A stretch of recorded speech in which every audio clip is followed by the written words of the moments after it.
دیکھیے، یہ سمجھنے کے بعد کہ نیشنز آپس میں ٹریڈ کیوں کرتی ہیں، تجارت کیوں کرتی ہیں، ہمیں یہ بھی سمجھنے کی کوشش کرنی چاہیے کہ جو بین الاقوامی تجارت ہے، جو گلوبل ٹریڈ ہے، اس کے اندر بیریئرز کون سے ہیں، اس کے اندر آبسٹیکلز کون سے ہیں، اس کے اندر رکاوٹیں کون سی ہیں۔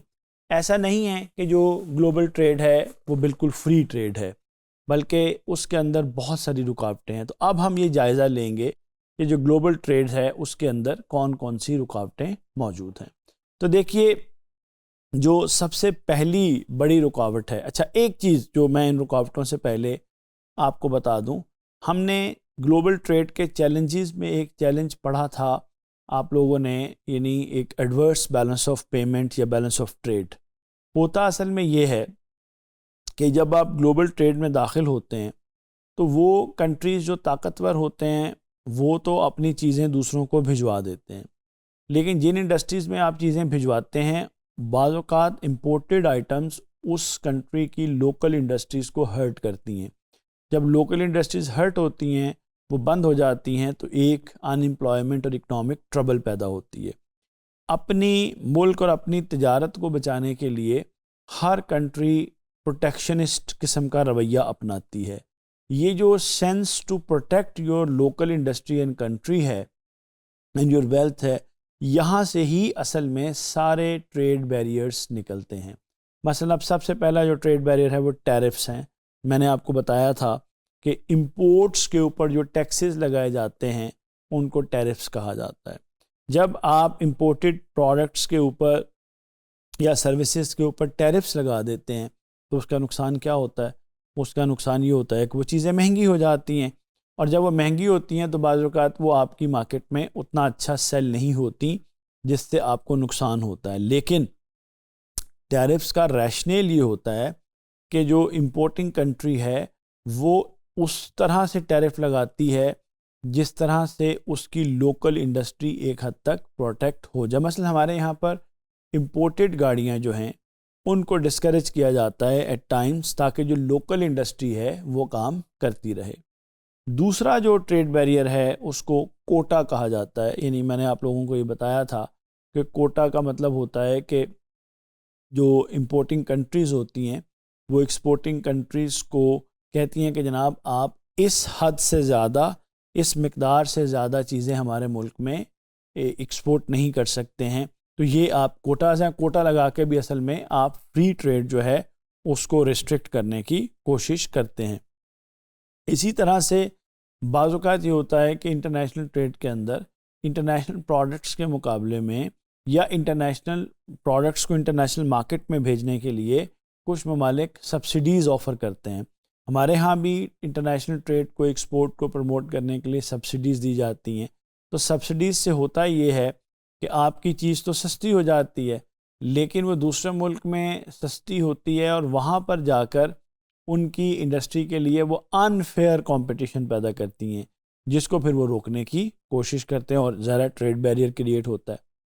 اسی طرح امپورٹ لائسنسنگ کا ایک تصور ہوتا ہے ہمارے ملک کے اندر، پاکستان کے اندر تو یہ بہت زیادہ گورنمنٹ اس انسٹرومنٹ کو استعمال کرتی ہے، اور کچھ انڈسٹریز کے اندر تو صرف خاص کمپنیز ہوتی ہیں، خاص لوگ ہوتے ہیں جن کو لائسنس دیا جاتا ہے کہ وہ چیزوں کو امپورٹ کریں۔ سب کے لیے یہ الاؤڈ نہیں ہوتا ہے۔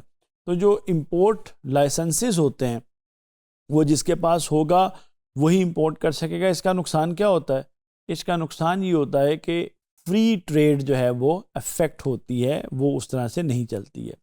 اچھا، اسی طرح سے ٹیرفس، کوٹاز ہو گئے، اسی طرح سے جو ہے وہ سیفٹی اینڈ ٹیکنیکل سٹینڈرڈز کے نام سے بھی رکاوٹیں پیدا کی جاتی ہیں۔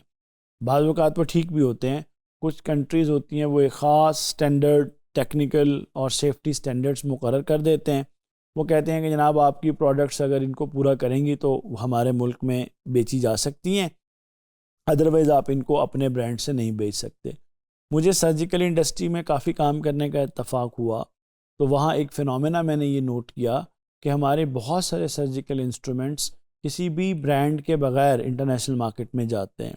تو جب یہ کھوج لگائی میں نے کہ ایسا کیوں ہوتا ہے، تو معلوم یہ ہوا کہ انٹرنیشنل مارکیٹس جہاں وہ ہمارے انسٹرومنٹس ایکسپورٹ ہوتے ہیں وہاں پر ریگولیٹری ریکوائرمنٹس بہت زیادہ ہیں اور ہماری فرمز ان کو پورا نہیں کر پاتی، لہٰذا وہ انٹرنیشنل برانڈس کو سیل کرتی ہیں جن کے اندر یہ کیپیسٹی ہوتی ہے کہ وہ ان ریکوائرمنٹس کو پورا کر سکیں. تو یہ بھی ایک طرح سے ٹریڈ بیریئر ہے، لیکن اس کی بہرحال ایک ریشنل موجود ہوتی ہے. اچھا، اسی طرح سے ایک اور انٹرنیشنل ٹریڈ میں بیریئر ایکسچینج ریٹ کنٹرول بھی ہوتا ہے اور فارن ایکسچینج کنٹرول بھی ہوتا ہے. ہم نے اپنے ہاں وطن عزیز میں بارہا یہ بات دیکھی کہ جو گورنمنٹ ہے وہ لمٹ لگا دیتی ہے اسٹیٹ بینک کے ذریعے سے کہ اس سے زیادہ آپ کو فارن ایکسچینج نہیں ملے گا. اس کا نقصان کیا ہوتا ہے؟ اس کا نقصان جناب پھر یہ ہوتا ہے کہ جب آپ ایک حد سے زیادہ فارن ایکسچینج نہیں لے سکتے تو پھر آپ ایک حد سے زیادہ امپورٹ بھی نہیں کر سکتے، اور اس سے بھی اوور آل جو بیریئرز ہیں وہ ٹریڈ میں پیدا ہو جاتے ہیں. اسی طرح پولیٹیکل اینڈ لیگل بیریئرز ہیں، انٹرنیشنل کانفلکٹس ہیں، سینکشنز ہیں، ان فرینڈلی ریلیشن شپس ہیں، یہ چیزیں بھی بہت زیادہ افیکٹ کرتی ہیں. ہم اپنے ارد گرد دیکھتے ہیں کبھی ایک ملک دوسرے سے لڑ رہا ہے، کبھی دوسرا تیسرے سے لڑ رہا ہے، تو ان تنازعات کی وجہ سے بھی انٹرنیشنل ٹریڈ بہت زیادہ افیکٹ ہوتی ہے. اچھا، ایک اور ریزن کلچرل اور لینگویج ڈفرینسز ہیں. انٹرنیشنل ٹریڈ کے اندر ظاہر ہے اگر آپ غور کریں تو دنیا بھر میں مختلف اقوام رہتی ہیں، وہ مختلف زبانیں بولتی ہیں، ان کے مختلف کلچرز ہیں. تو یہ جو ایک کلچرل ڈفرینس ہوتا ہے نا، اس کلچرل ڈفرینس کی وجہ سے بھی انٹرنیشنل ٹریڈ میں اتنا فریڈم نہیں ہوتا. یعنی جتنی آسانی سے آپ اپنے ہاں چیزیں بیچ سکتے ہیں، آپ دوسرے کلچرز یا جہاں دوسری زبانیں بولی جاتی ہیں وہاں نہیں بیچ سکتے. اب پاکستان کو اگر آپ دیکھیں تو ہمیں کون سے انٹرنیشنل بیریئرز افیکٹ کرتے ہیں؟ بعض اوقات ہماری پروڈکٹس پہ بہت ہائی ٹیرفس لگائے جاتے ہیں. اچھا، اسی طرح سے جو ہماری کرنسی ڈیویلیویشن ہے وہ امپورٹس کو ہمارے لیے بہت مہنگا کر دیتی ہے. اسی طرح سے ٹیکنیکل سٹینڈرڈز ہیں جب وہ ہماری ایکسپورٹس انٹرنیشنل مارکیٹ میں میٹ نہیں کر سکتی ہیں. پھر ویزا ایشوز اور ٹریڈ بینز وغیرہ ہوتے ہیں. تو یہ مجھے امید ہے کہ اس ڈسکشن سے آپ کو یہ کلیئر ہوا ہوگا کہ انٹرنیشنل مارکیٹ کے اندر جب اگر آپ ایز اے بزنس انٹر ہونا چاہتے ہیں تو آپ کو کس قسم کے مسائل کا سامنا کرنا پڑ سکتا ہے. شکریہ.